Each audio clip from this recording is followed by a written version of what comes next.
What's up everyone, welcome back to another video. In this video we'll be talking about iOS 16 and iOS 15.6 briefly at the very end and why I did not cover it like I said in my previous live stream, but not a lot of people watched it.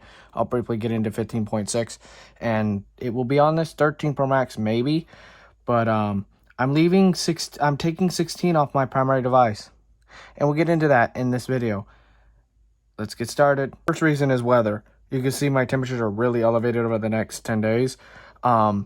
This weather app and the weather app on the iPhone back in iOS 15 is bugged out because the Google Home right over there literally tells me that the high next Thursday or this upcoming Thursday is 100 degrees Fahrenheit.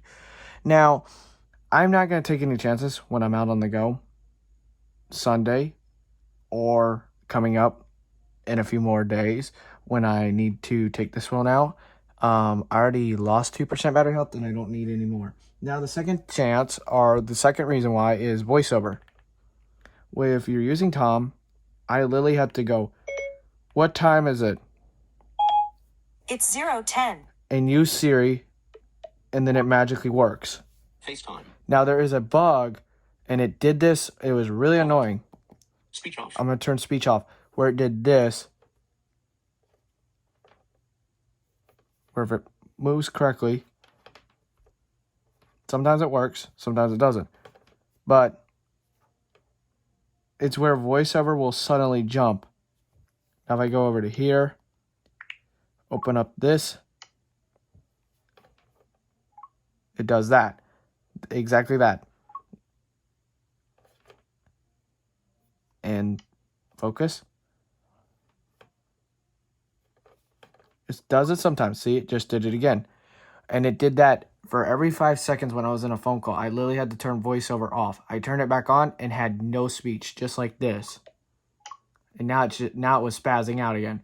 So it's very sporadic. Speech on. If I use eloquence, Headings, characters, words, speak, volume, audio, sound, activities, eloquence. I don't get that noise because I turned off sounds. But I've had eloquence completely crash, and Samantha sometimes takes the place, but sometimes doesn't. With my visual impairment, that can be a bad thing. So that's another reason why. Battery health, high temperatures, VoiceOver, and then random crashes. And then now, if we go into settings and battery life, I want to show you all that too. From 6 to 7, it says usage, 0 minutes screen on, 1 hour screen off. Here are the applications. I was using a local news app streaming for that hour, but it was thinking that my screen was off and and 2 apps were using background activity like crazy. That is not correct. I was using the phone for 2 hours and 30 minutes earlier this morning. So battery life charts are being reported inaccurate on my end here, as stated here. It says with VoiceOver VoiceOver no use at 65% battery usage. I used 85% battery actually, and I used more than just Screen on 3 hours.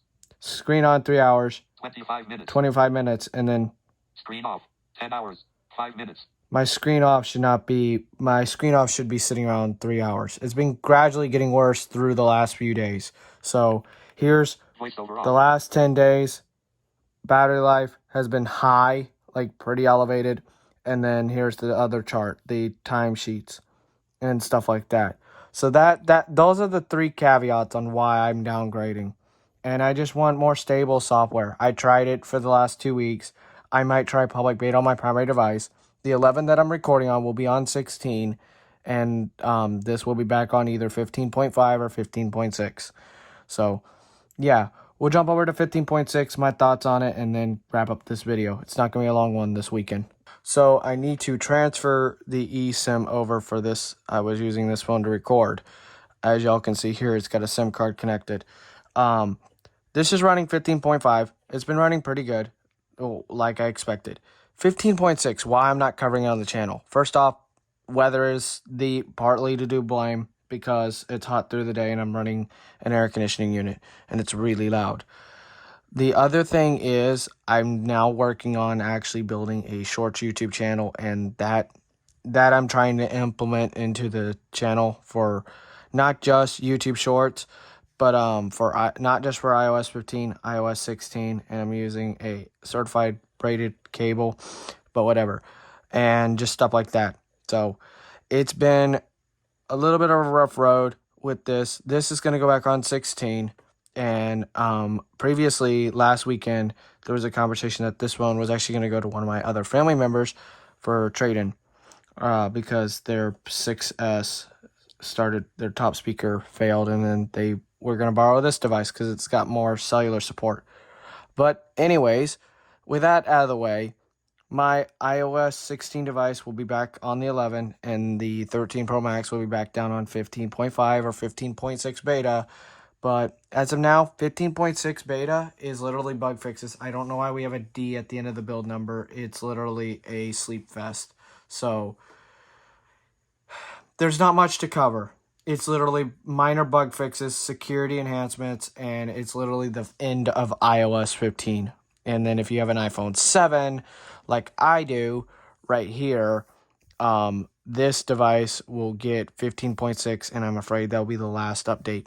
RIP. iPhone 7. That was my first iPhone that I actually bought. So, anyways, thank you all so much for watching this short update video. What's new? iOS 16, 2 weeks later, did not turn out to be. And I'm sorry, but it's going to go on a secondary device for now. Anyways, if you like what I produce, subscribe to the channel. Peace.